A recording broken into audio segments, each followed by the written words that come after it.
জলের কুমির বলে আগে নিষিদ্ধ করতে হবে, বিচার করতে হবে। ওদিকে ডাঙার বাঘ বলে নো, কোনো কিছু মানি না, আগে নির্বাচন চাই।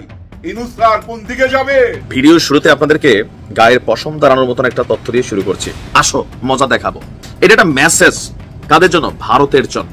এই শব্দটার মধ্যে একটা বিষয় তো আছে, অনেকের কলিজার মধ্যে কাঁপন লাগাই দেয়। অ্যাটাক ড্রোন আমদানির দিন শেষ, এবার বিশ্বকাপ হবে মেড ইন বাংলাদেশ। আলহামদুলিল্লাহ, বাংলাদেশের সামরিক বাহিনীর প্রচেষ্টা সফলতার চূড়ান্ত উচ্চতায় পৌঁছাতে চলেছে। বাংলাদেশের তৈরি অ্যাটাক ড্রোন KX-2 একটি ঝলকি যথেষ্ট দুশ্মনের বুকে কাঁপন ধরাতে। বিএসএফ মনে ভালো হয়ে গেছে, আমার কাছে মনে হচ্ছে। এত ভদ্র আচরণ এটা তো দেখা যায়নি অতীতে। এখন বাংলাদেশ সীমান্তে অন্য বাহিনী, অন্যরকম বাহিনী আর বসবাস করে। সে বাহিনী হাসিনার বাহিনী না, এটা হচ্ছে স্বাধীন সার্বভৌম বাংলাদেশের সীমান্তরক্ষী বাহিনী। বাংলাদেশের অর্থনীতির জন্য গুরুত্বপূর্ণ সুখবর। জনগণের সামনে দুইটা অপশন। জনগণ, আপনারা কি উন্নয়ন, সংস্কার, বাংলাদেশকে সিঙ্গাপুর বানানো, দক্ষিণ কোরিয়া বানানো এগুলোর পক্ষে, না একটা কারচুপি নির্বাচনের মাধ্যমে যারা দুর্নীতিতে বাংলাদেশকে 5 বার বিশ্ব চ্যাম্পিয়ন বানিয়েছে তাদেরকে ক্ষমতা এনে দেওয়ার পক্ষে? এক ভাগের দুই জঙ্গল দখল, এক ভাগের দুই জঙ্গল দখল নিয়ে আজকের আলোচনা। থরথর করে কাঁপছে নরেন্দ্র মোদীর পুরা প্রশাসন, পুরা বাহিনী এখন বঙ্গুর হয়ে পড়েছে ভারতে। আজকে তিনি একটা ফর্মুলা সামনে নিয়ে আসছেন, আর সেই ফর্মুলাতে ডক্টর মোহাম্মদ ইউনূস হতে যাচ্ছে রাষ্ট্রপতি। একটা জাতীয় সরকার গঠনের প্রক্রিয়া, আরো বেশ কিছু জিনিস আছে, সংবিধানকে বাতিল করে নতুন সংবিধান প্রণয়ন, এরকম বেশ কিছু জিনিস তিনি। ভারত কখনো চায় না রোহিঙ্গা সমস্যার সমাধান হোক, এবং বাংলাদেশের পক্ষে ভারত অলরেডি তাদের অবস্থান জানিয়ে দিয়েছে যে তারা বাংলাদেশের পক্ষে ভোট দেবে না রোহিঙ্গা ইস্যুতে। দর্শক, গতকালকের হেফাজত ইসলামের একটি প্রোগ্রামে এনসিপির নেতা হাসনাত আব্দুল্লাহ একটি গুরুত্বপূর্ণ কথা বলেছে। দর্শক, তিনি বলেছেন আওয়ামী লীগকে নিষিদ্ধ করাই হচ্ছে এই সরকারের সবচাইতে বড় সংস্কার। অর্থাৎ আওয়ামী লীগ নিষিদ্ধ করলেই সবচাইতে বড় সংস্কারের কাজটি করা হবে এই সরকারের। দর্শক, আপনি বিষয়টি কিভাবে দেখছেন? আপনিও কি হাসনাত আব্দুল্লাহর মন্তব্যের সাথে একমত পোষণ করছেন কিনা? অর্থাৎ আওয়ামী লীগ নিষিদ্ধের মাধ্যমে এই সরকার তার সবচেয়ে গুরুত্বপূর্ণ কাজটি করে ফেলুক? দর্শক, সেটি অবশ্যই কমেন্ট বক্সে জানিয়ে দিবেন।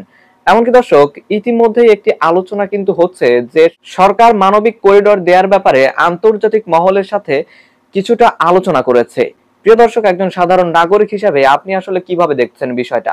অর্থাৎ কোন ধরনের করিডোর দেয়া বাংলাদেশের জন্য আসলে সুফল বয়ে আনবে কিনা সেটিও অবশ্যই কমেন্ট বক্সে জানিয়ে দিবেন। দর্শক, এরই পাশাপাশি বর্তমান সময়কে কেন্দ্র করে আপনাদের সামনে বেশ কিছু গুরুত্বপূর্ণ ভিডিও ফুটেজ নিয়ে হাজির হয়েছি। এমনকি দর্শক, আমি আশা করছি আপনারা সেটা ভিডিও শুরুটা দেখেই বুঝতে পেরেছেন এবং সামনে বিস্তারিত আলোচনা দেখতে চলেছেন। তো আমি আর বেশি কথা বাড়াবো না, আমি ভিডিও শুরুতে আপনাদের যে ভিডিওগুলোর অংশ বিশেষ দেখিয়ে শুরু করেছিলাম সেই ভিডিওগুলোর বিস্তারিত আলোচনা দেখাবো। তবে তার আগে বলি, যারা এখনো চ্যানেলটি সাবস্ক্রাইব করেননি সকলে চ্যানেলটি সাবস্ক্রাইব করে পাশে থাকা বেল আইকনটি বাজিয়ে দিবেন। আর যারা ইতিমধ্যেই সাবস্ক্রাইব করে রেখেছেন তাদের সকলকে অসংখ্য ধন্যবাদ। তো চলুন একটি লাইক দিয়ে আমরা ধারাবাহিকভাবে সবগুলো ভিডিওর বিস্তারিত আলোচনা দেখে আসি। বাংলাদেশ করিডোর দিয়ে দিছে, বাংলাদেশ বিক্রি করে ফেলাইছে। ইউনূস সরকার বাংলাদেশ বেচা ফেলাইছে। কার কাছে? আমেরিকার কাছে। কারণ আমেরিকা ওইখানে একটা খ্রিস্টান দেশ বানাবে, আরকানে খ্রিস্টান দেশ বানাবে, ওই জন্য করিডোর দিছে জাতিসংঘের নাম ভাঙাইয়া।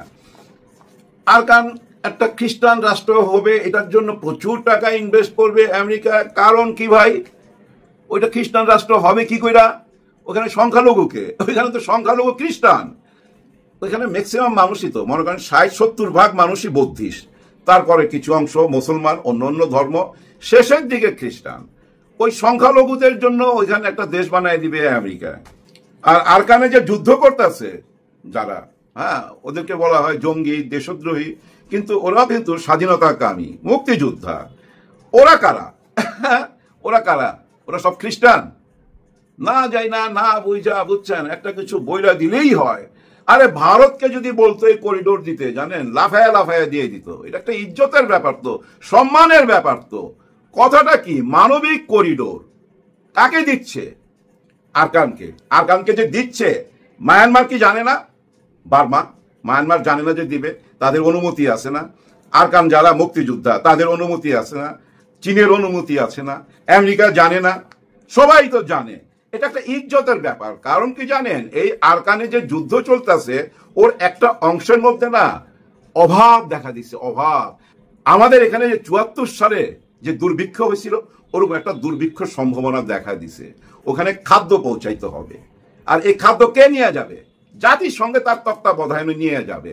এটা একটা সম্মানের ব্যাপার, একটা দেশের ইজ্জতের ব্যাপার।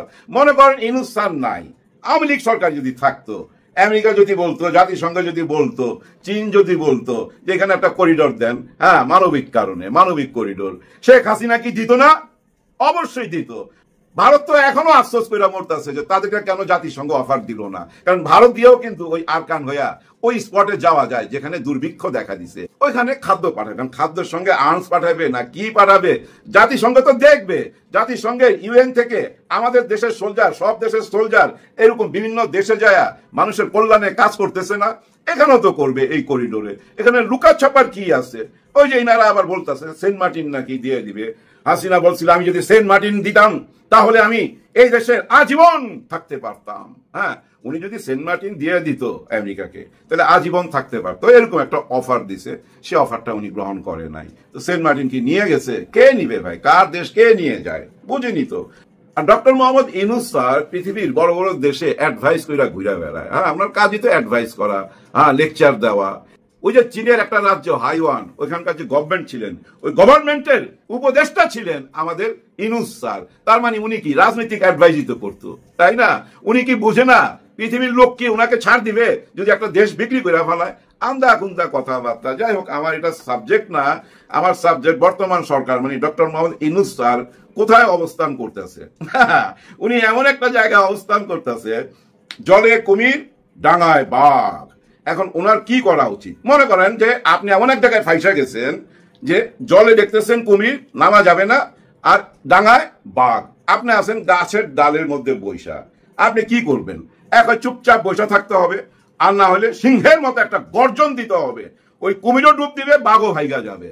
বাঁচলে সিংহের মতোই তো বাঁচতে হবে, তাই না? কিন্তু এটা তো গেলে একটা পশু পাখির গল্প।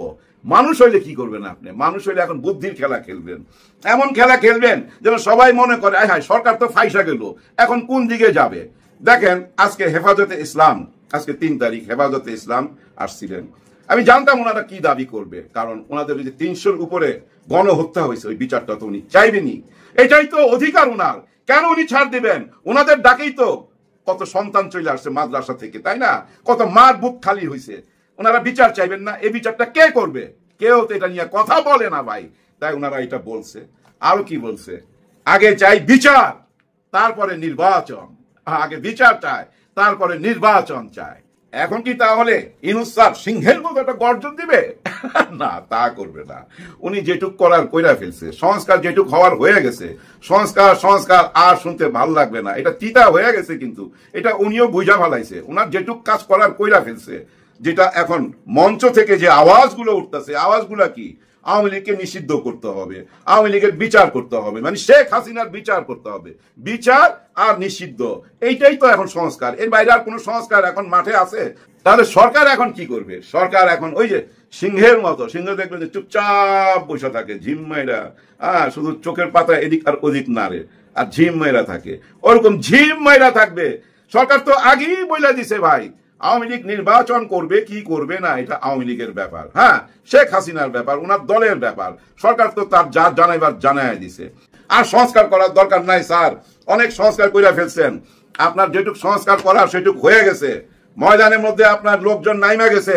ওনারা এখন দাবি তুলছে আওয়ামী লীগকে নিষিদ্ধ করতে হবে, শেখ হাসিনার বিচার করতে হবে। এখন দেখেন সবাই মিলা চাইলেই তো আপনি করবেন, তাই না? আপনি তো আগেই বলছেন যে ওনারা যদি নির্বাচন করতে চায় ওনাদের ব্যাপার, আমার তো ব্যাপার না। আর নিষিদ্ধের ব্যাপারটা যদি আপনারা সবাই চান, সবাই কি চাইছে? বড় দল থেকে কি চাইছে আওয়ামী লীগের নিষিদ্ধ? চায় নাই। তার মানে কি সবাই চাইলেই হবে, না চাইলে হবে না। কিন্তু সরকারের মনোভাব বোঝা যায়।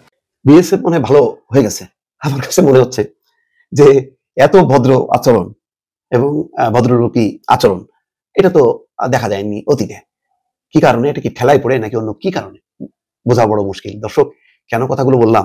আজকে দেখছি খবরে একটা শিরোনাম, পাটগ্রাম সীমান্তে বিএসএফ এর হাতে আটক 2 বাংলাদেশিকে 8 ঘন্টা পর ফেরত। বাপরে! এবং একদম সুস্থ অবস্থায় ফেরত দিছে। এর আগে আরেকটা ঘটনা নিশ্চয়ই দেখেছেন যে বিএসএফ 2 কৃষককে ধরে নিয়ে গেছে, বাংলাদেশিরা যে ওদের 2 জনকে নিয়ে আসছে। তারপরে ওই 2টারে যখন ফেরত দিচ্ছে বাংলাদেশি, এরা ফেরত দিছে। তো এখন ওরা বুঝতে পারছে যে এখন বাংলাদেশ সীমান্তে অন্য বাহিনী, অন্যরকম বাহিনী বসবাস করে। সেই বাহিনী হাসিনার বাহিনী না, এটা হচ্ছে স্বাধীন সার্বভৌম বাংলাদেশের সীমান্তরক্ষী বাহিনী। ইট মারবা পাটকেল খাবা, একেবারে সমানে সমান না। এইটা আস্তে আস্তে তারা টের পাচ্ছে, যার জন্য হয়তো এই আচরণ। আর অন্যদিকে তো কাশ্মীরের ওইদিকে চলতেছে, কত দিক সামলাবে ভারত? চারিদিক দিয়ে এখন চীন তো চুপ করে বসে আছে। লাদাখ দিয়ে যখন নাকি মাই শুরু করবে, তখন ভারতের আর কিছুই করার থাকবে না। ভারত এমন একটা দেশ এই অঞ্চলে বিচ্ছিন্ন, তার কোনো বন্ধু নেই। সবাই টেকনিক্যালি মানে তার সাথে মেশে। ধরেন হাসিনা একে মন থেকে মিশতো ক্ষমতায় থাকার জন্য, মন থেকে মিশতো না। ভারতকে মন থেকে ভালোবাসা খুবই কঠিন, খুবই কঠিন। বিশেষ করে মোদীর শাসনে। আমি ভাই কোনো দেশ বিরোধী মানুষ না, ভারতের জনগণকে অবশ্যই ভালোবাসি, তাদের অনেক ইতিহাস ঐতিহ্য আছে। কিন্তু ভারতকে যারা শাসন করতেছে, যে শাসক গোষ্ঠী, এরা বিভাজন করতেছে ভারতে, ধর্মে ধর্মে বিভাজন, মানুষে মানুষে বিভাজন। এরা বিভাজন করে উগ্রতা, হিন্দু ধর্মের শীর্ষই দিয়ে তারা ক্ষমতায় থাকতে চায়। এই শক্তি ভারতের জন্য শুধু না, এই অঞ্চলের জন্য বিপজ্জনক। দেখ দর্শক, এই আলোচনা লম্বা আরেকদিন করা যাবে। আপাতত দেখেন ঘটনাটা খুবই নাটকীয়। লালমনিরহাটের পাটগ্রাম উপজেলার গাঠিয়ার ভিটা সীমান্তে ভারতীয় সীমান্তরক্ষী বাহিনীর হাতে আটক 2 বাংলাদেশিকে 8 ঘন্টা পর বিজিবির কাছে হস্তান্তর করা হয়েছে। শুক্রবার দিবাগত রাত 2টার দিকে উপজেলার বুড়িমারি স্থলবন্দরের অভিবাসন চেকপোস্ট দিয়ে ওই 2 বাংলাদেশিকে বিজিবির কাছে হস্তান্তর করা হয়। আটক দুজন হলেন বগুড়ার মহস্থান ঘরের সাজিদুল ইসলাম 20 এবং তার 16 বছর বয়সী ভাগ্নে। ভাগ্নের বাড়ি পাটগ্রাম উপজেলায়। বিজিবি সূত্র বলছে, গতকাল দুপুরে মামা ভাগ্নে ভারতীয় সীমান্ত সংলগ্ন একটি চা বাগানের ছবি তুলতে গিয়ে শূন্য রেখা পেরিয়ে ভারতের 20-25 গজ ভেতরে চলে যান। এই সময় ভারতের কোচবিহারের 98 ব্যাটালিয়নের গোমতী ক্যাম্পের টহল দলের সদস্যরা তাদের আটক করে হেফাজতে নেন। খবর পেয়ে পাটগ্রামের ধবল সুতি বিজিবির ক্যাম্পের কমান্ডার নায়েব সুবেদার মুক্তার হোসেন বিএসএফ এর সঙ্গে পতাকা বৈঠক ডাকেন। পরে গতকাল রাত 2টার দিকে 2 বাংলাদেশিকে হস্তান্তর করেন। পাটগ্রাম উপজেলার নির্বাহী কর্মকর্তা জিল্লুর রহমান এই খবরের সত্যতা স্বীকার করেন। যাই হোক, এটা একটা অ্যাক্সিডেন্ট। এরকম ভাবে এখন ওখানে তো আর দেয়াল থাকে না, ক্রস করে যেতে পারে, এটা ভুল হয়। দেখেন না, ওই যে কাশ্মীরেও কিন্তু এরকম ঘটনা ঘটছে। এক বিএসএফ এর সদস্যকে ধরছে পাকিস্তান বাহিনী, তুমি একে ওরে মারি ফেলবে নাকি, ফেরত দিয়ে দেবে। এই ধরনের সৌহার্দ্যপূর্ণ সম্পর্ক না থাকলে সীমান্ত সংলগ্ন দেশগুলোর মধ্যে শান্তি থাকে না, আর এই প্রতিবেশীকে কখনো পাল্টানো যায় না। ভারত কখনো চায় না রোহিঙ্গা সমস্যার সমাধান হোক, এবং বাংলাদেশের পক্ষে ভারত অলরেডি তাদের অবস্থান জানিয়ে দিয়েছে যে তারা বাংলাদেশের পক্ষে ভোট দেবে না রোহিঙ্গা ইস্যুতে। বাংলাদেশ যত প্রকার ইনিশিয়েটিভ নেয়, ভারত এর পক্ষে ভোট দিবে না। এখন কথা হচ্ছে, ডক্টর মোহাম্মদ ইউনূস অলরেডি জেনে গেছে যে রোহিঙ্গা ইস্যুতে ভারত বাংলাদেশের পক্ষে ভোট দেবে না। বাংলাদেশের পক্ষে যদি ভোট না দেয়, তাহলে ভারতের কাছ থেকে কোনো কোঅপারেশন আমরা পাবো না। আর আরো একটা কথা, আমরা অর্থাৎ ডক্টর মোহাম্মদ ইউনূস উনি চিন্তা করেছে, আমি জাতিসংঘ মহাসচিবকে আমার পার্সোনাল রিলেশনশিপ বিল্ড আপ দিয়ে তাকে যদি আমি পার্সোনালি ইনফ্লুয়েন্স করতে পারি, আমার করিডোর দিতে হবে। আমার আলটিমেট টার্গেট কি? রোহিঙ্গাদের তাদের দেশে প্রত্যাবর্তন করানো। চায়নার সাথে ওনার বুদ্ধিমত্তা দিয়ে, ওনার বাস বিচার দিয়ে ডক্টর মোহাম্মদ ইউনূস চায়নার সাথে সম্পর্ক বিল্ড আপ করেছে, জাতিসংঘের সাথে সম্পর্ক বিল্ড আপ করেছে। এখন জাতিসংঘের সাথে সম্পর্ক বিল্ড আপের পরে তারা যদি ডক্টর মোহাম্মদ ইউনূসকে বলে, let's make a road map, আমরা এই রোহিঙ্গাদের কেমনে ব্যাক করাবো, রোহিঙ্গাদের সাথে কি করে আলাপ আলোচনা করব, মিয়ানমারের সাথে আমরা কিভাবে আলোচনা করব, একটা প্যাসেজ তৈরি করো, বাংলাদেশ আমাদেরকে অ্যাক্সেস দেয়। সেই প্রস্তাব তারা মায়ানমারকেও দিছে। ওকে, এই বিষয়ে তোমাদের সাথে রাষ্ট্রীয় পর্যায়ে কথাবার্তা বলতে হবে। এখন এক্ষেত্রে বাংলাদেশকে প্রপোজ করা হয়েছে, বাংলাদেশ বলছে প্রত্যেকটা সাবজেক্টকে বাস বিচার করে আলাপ আলোচনা করে আমরা করিডোর দিতে আমাদের আপত্তি নেই। নিরাপত্তির কথাটা তারা জানাইছে যে আমরা করিডোর দেব দরকার হলে। এখন আপনাদেরকে আমি একটা কথা বলি, বিএনপি জামাত বিভিন্ন লোকজন তারা মন্তব্য করেছে করিডোর দেওয়া যাবে না, করিডোরের জন্য নির্বাচিত সরকার লাগবে, করিডোরের জন্য অমুক লাগবে, করিডোরের দিতে গেলে এটা লাগবে ওইটা লাগবে। দর্শক বৃন্দ, আমি তাদের এই অবজেকশন গুলোকে আমি নেগেটিভ অর্থে নেই না, আমি তাদের এই কথাগুলোকে আমি পজিটিভ অর্থেই নেই। কিন্তু আমার কয়েকটা জায়গায় সমস্যা আছে। সমস্যাগুলো কি? আচ্ছা, আপনারা কি কখনো শুনেছেন বাংলাদেশের নৌবন্দর অর্থাৎ চট্টগ্রাম পোর্ট, মোংলা পোর্ট, এগুলো যখন ভারতকে দিয়ে দেওয়া হইতেছিল, ভারতের লোকরা এগুলো এসে নিয়ন্ত্রণ করা ধরছিল, মির্জা ফখরুল কি কোনো মন্তব্য করেছে? মির্জা ফখরুল কি তার কোনো প্রতিবাদ করেছে? আমার জানা মতে তা তো করে না। আমি তো দেখি না, আমি তো শুনি নাই। তারেক রহমান লন্ডনে বসে একবার কি বলেছে যে Bangladesh can not afford to have Indians running Chittagong port and Mongla port. অর্থাৎ তারেক রহমান কি একটা বারের জন্য গালে চিমটি দিয়ে একটা বারের জন্য বলেছে যে আমরা মংলা পোর্ট এবং চট্টগ্রাম পোর্ট যেভাবে দিয়ে দেওয়া হচ্ছে, আদানির কাছ থেকে যেভাবে ডাবল ট্রিপল খরচে বাংলাদেশে ইলেকট্রিসিটি আনা হচ্ছে, বাংলাদেশের অভ্যন্তর দিয়ে ভারতীয় সেনাবাহিনীর সশস্ত্র গাড়ি যাওয়া আসা করছে, আমরা এর বিরোধিতা করি। এটা আমরা হতে দেব না। তারা কি বলেছে একবারও বলে না। তাইলে সেটা যদি তারা না বলে, তারেক রহমান এখন আজকে এই কথাটা বলছে। দেশের স্বাধীনতা সার্বভৌমত্বের সঙ্গে জড়িত বিষয় সিদ্ধান্ত নিতে জনগণকে জানানো হয়নি, রাজনৈতিক দলগুলোর সঙ্গেও আলোচনা করা হয়নি। এমন সিদ্ধান্ত নেওয়া উচিত কিনা সেই বিতর্ক তুলতে চাই না, তবে করিডোর দেওয়ার সিদ্ধান্ত জনগণ ও নির্বাচিত সরকারের কাছ থেকে আসতে হবে। তারেক রহমান, আমি আগেই বলেছি, হয় উনি অটিস্টিক, নতুবা his mind is not working, or he is not an effective leader who can legislate or think properly or write something properly। এই কথাটা আমি কেন বললাম? আপনাদেরকে যদি আমি জিজ্ঞাসা করি, এই তারেক রহমান কি আজ পর্যন্ত একবারও বলেছে ভারতের সাথে যতগুলো চুক্তি হাসিনা শেখ এবং আওয়ামী লীগ করেছে প্রত্যেকটা চুক্তি উইথহেল্ড করা হোক ফর ফার্দার রিভিউ? দর্শক কিন্তু একবারও বলে নাই। মির্জা ফখরুল ইসলাম আলমগীর এটা নিয়ে কি একবারও বলেছে? একবারও বলে নাই। মির্জা ফখরুল বলে নাই, বলে নাই, রুহুল কবির রিজভী বলে নাই, সালাউদ্দিন বলে নাই, আমানুল্লাহ আমান বলে নাই, মোহাম্মদ সালাম বলে নাই, আমির খসরু মাহমুদ চৌধুরী বলে নাই, মির্জা আব্বাস গোরখদক আব্বাস সেও বলে নাই, আব্দুল আওয়াল মিন্টু, তাবিত আউয়াল, ইশরাক, সাদেক হোসেন খোকা কেউ বলে নাই। আজকের বলে নাই। আজকের যখন ডক্টর মোহাম্মদ ইউনূস রোহিঙ্গা ইস্যুতে সঠিকভাবে সমাধান করার লক্ষ্যে একটা জায়গা খুঁজে বের করলেন, আলাপ আলোচনার রাস্তা খুঁজে বের করলেন, তখন তারা হঠাৎ করে বলল নির্বাচিত সরকার দরকার, আলাপ আলোচনা দরকার। তো আপনারা বাংলাদেশের বুকের উপর দিয়ে যখন ভারতীয় ভাইকেল যাওয়া শুরু করলো, মিলিটারি ভাইকেল, একবার আপনারা কেন প্রতিবাদ করেন নাই? বাই দ্য ওয়ে, জনাব তারেক রহমান, জনাব মির্জা ফখরুল ইসলাম, গোরখদক আব্বাস, মোসাদ্দেক ফালুক একবারও কেন বলেন নাই? আজকে কেন বলতে হলো? আর বিসাইডস, আপনাদের কার অজানা আছে যে রোহিঙ্গা ইস্যুতে ভারত জানিয়ে দিয়েছে বাংলাদেশের অবস্থানকে ভারত সাপোর্ট করবে না? আপনাদের কার অজানা আছে? অ্যাটাক ড্রোন আমদানির দিন শেষ, এবার বিশ্বকাপ হবে মেড ইন বাংলাদেশ। অত্যাধুনিক হাতিয়ার আমদানি কেবল যথেষ্ট নয়, বর্তমান যুগে যুদ্ধে প্রতিপক্ষকে ঘায়েল করতে নিজস্ব প্রযুক্তিতে হাতিয়ার তৈরি করা আবশ্যক।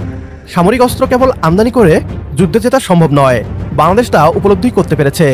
তুরস্ক, চীন, ফ্রান্স ও জাপান থেকে অত্যাধুনিক হাতিয়ার কেনার পাশাপাশি নিজস্ব প্রযুক্তিতে অস্ত্র তৈরি করার প্রচেষ্টা চালিয়ে গিয়েছে বাংলাদেশের সামরিক বাহিনী। আলহামদুলিল্লাহ, বাংলাদেশের সামরিক বাহিনীর প্রচেষ্টা সফলতার চূড়ান্ত উচ্চতায় পৌঁছাতে চলেছে। বাংলাদেশ বিমান বাহিনীর তৈরি লাইট অ্যাটাক ড্রোনের ছোট্ট একটি ভিডিও ক্লিপ আলোড়ন সৃষ্টি করেছে। বাংলাদেশের তৈরি অ্যাটাক ড্রোন KX-2 একটি ঝলকি যথেষ্ট দুশ্মনের বুকে কাঁপন ধরাতে। কতটা শক্তিশালী বাংলাদেশের তৈরি নতুন attack drone KX-2? Bharat Pakistan যুদ্ধের আবহাওয়ায় কেন এই অ্যাটাক ড্রোনটি সামনে নিয়ে আসা হলো, বিস্তারিত থাকছে আজকের এই ভিডিওতে। কাশ্মীরের জঙ্গি হামলা ইস্যুতে ভারত এবং পাকিস্তানের মধ্যে উত্তেজনা এখন চরমে। যে কোনো সময় ভারত এবং পাকিস্তানের মধ্যে যুদ্ধ বেঁধে যেতে পারে। ভারত পাকিস্তান যুদ্ধের আঁচ বাংলাদেশের উপরেও পড়বে। আর তাই অন্তর্বর্তী সরকারের প্রধান উপদেষ্টা ডক্টর মোহাম্মদ ইউনূস বাংলাদেশের সামরিক বাহিনীকে যুদ্ধের প্রস্তুতি নিয়ে রাখার নির্দেশ দেন। বাংলাদেশ বিমান বাহিনীর বার্ষিক মহড়ায় মনোযোগ আকর্ষণ করে বিমান বাহিনীর নিজস্ব প্রযুক্তিতে তৈরি light attack drone KX-2। Bangladesh বিমান বাহিনী 3 ধরনের প্রোটোটাইপ ড্রোন নিয়ে কাজ করছে। এরই মধ্যে বিমান বাহিনীর প্রথম প্রোটোটাইপ ড্রোন সীমান্তে নজরদারির কাজ করছে। KX-2 ড্রোনটি খুব সম্ভবত দ্বিতীয় প্রোটোটাইপ। এই বিশেষ ড্রোনটি খুব তাড়াতাড়ি আমাদের প্রধান উপদেষ্টা ডক্টর মোহাম্মদ ইউনূস উদ্বোধন করবেন। নতুন বাংলাদেশের এগিয়ে যাওয়ার লিস্টে যুক্ত হলো নতুন আরও একটি অধ্যায়। KX-2 অ্যাটাক ড্রোনটি মূলত একটি লাইটওয়েট অ্যাটাক ড্রোন, যা একই সাথে নজরদারি এবং দুশ্মনের উপর অ্যাটাক করতে সক্ষম। KX-2 ড্রোন, যা এখনও ডেভেলপমেন্ট পর্যায়ে আছে, এটি হবে বাংলাদেশের তৈরি সবচেয়ে পাওয়ারফুল ড্রোন। এটি নিজের সাথে কয়েক কেজি বিস্ফোরক নিয়ে যেতে সক্ষম হবে বলে ধারণা করা হচ্ছে। KX-2 এখনও বাংলাদেশ বিমান বাহিনীর বহরে যুক্ত হয়নি। এরপরও সবার মুখে মুখে এই ড্রোনটি নিয়ে আলোচনা। এর প্রধান কারণ হচ্ছে ভারত পাকিস্তান যুদ্ধ। যখন ভারত পাকিস্তানের যুদ্ধের দামামা বাজতে শুরু করেছে, ঠিক তখনই বাংলাদেশ বিমান বাহিনী KX-2 সামনে নিয়ে আসে। বাংলাদেশ বিমান বাহিনী চাইলে এটি পরেও নিয়ে আসতে পারত, তবে সময়ের সঠিক ব্যবহার করে এই সময়কেই তারা বেছে নিয়েছে KX-2-কে বিশ্ববাসীর সামনে তুলে ধরার। বর্তমানে যুদ্ধ আর সামনাসামনি দাঁড়িয়ে করা হয় না, বরং ড্রোনের মাধ্যমে নিরাপদ স্থানে বসেই দুশ্মনকে উড়িয়ে দেওয়া যায়। দ্বিতীয় বিশ্বযুদ্ধে যেমন ট্যাঙ্ক কার্যকর ছিল, আধুনিক যুদ্ধে তেমনি ড্রোন কার্যকর হবে। এভাবেই এগিয়ে যাক বাংলাদেশ সামরিক বাহিনী। আমদানির পাশাপাশি নিজস্ব প্রযুক্তির হাতিয়ার তৈরি করে বিশ্বকে চমকে দেওয়ার অগ্রযাত্রা চলতে থাকুক। দর্শক, আমি আশা করছি আপনারা সকলে অত্যন্ত মনোযোগ সহকারে সবগুলো ভিডিও দেখেছেন। এমনকি দর্শক, যদি এই ভিডিওগুলো সম্পর্কে আপনাদের কোনো মতামত থেকে থাকে তাহলে তো অবশ্যই জানাবেন। দর্শক, নিউজটি শেষ করছি এখানেই, ফিরছি পরবর্তী নিউজে নতুন কোনো টপিকে। আল্লাহ হাফেজ।